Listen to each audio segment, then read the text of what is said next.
తమ్ముడు ఇది పడిపోతుందమ్మా. చాలా బాధ కలిగించింది. బాబు మోహన్ గారు కానీ కోటా గారు ఇప్పుడు యాదృష్టికంగా వారు కూడా ఇక్కడ ఉండడం జరిగింది. అందరికీ కూడా ఒక కుటుంబ సభ్యుడు, ఇష్టమైన వ్యక్తి, ఏదైనా అభిప్రాయం చెప్పాలంటే నిర్మలంగా చెప్పగలిగే వ్యక్తి. ఆయన్ని చిత్ర పరిశ్రమ కోల్పోవడం చాలా చాలా లోటు, చాలా వెలితి ఉంది. ఇది లాస్ట్ మేము అథారిటీ దారేది యాక్ట్ చేసేటప్పుడు కూడా ఆయన నాకు ప్రత్యేకించి ఒకటే చెప్పారు, మీరు ఇబ్బంది పడుతున్నారంటే నేను చనిపోయే వరకు యాక్టింగ్ చేయాలనుకుంటున్నాను. మొట్టమొదటి సినిమా అక్కడమ్మాయి ఇక్కడబ్బాయి నుంచి అథారిటీ దారేది వరకు నాకు ఆయనతో మంచి అనుబంధం.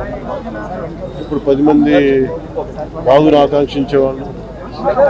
ఆయన ప్రత్యేకించి నేను అడిగాను, మీరు ఇంత ఈ వయసులో ఇబ్బంది పడలేదు. లేదు, నా కష్టాలను అధిగమించడానికి నాకు నటనే నాకు మరుపు. నాకు చాలా ఇదిగా చెప్పారు, నాకు బాగా కదిలించేసింది.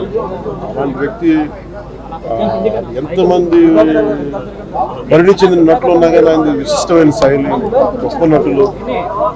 ముఖ్యంగా బాబు మోహన్ గారు, ఆయన కాంబినేషన్ మటుకు మేమందరం విపరీతంగా ఎంజాయ్ చేసేవాళ్ళం. వాళ్ళ వ్యక్తి ఈరోజు మేము కోల్పోవడం నిజంగా చాలా బాధ కలిగించింది. మనస్ఫూర్తిగా కుటుంబ సభ్యులకి మనస్ఫూర్తి నా సానుభూతిని తెలియజేస్తూ వారి ఆత్మకి శాంతి చేకూర మనస్ఫూర్తిగా ప్రార్థిస్తాను.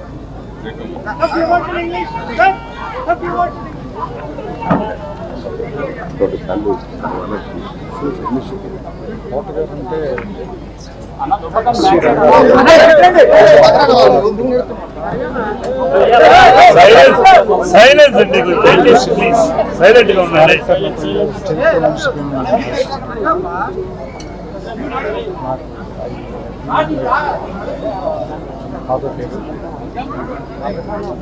అంత గొప్ప నటుని వెనకాల నుంచి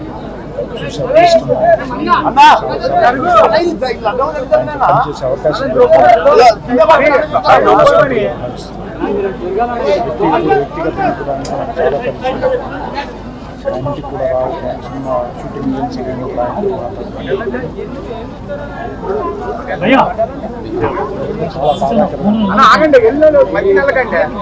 శాంతి కలిగా కుటుంబానికి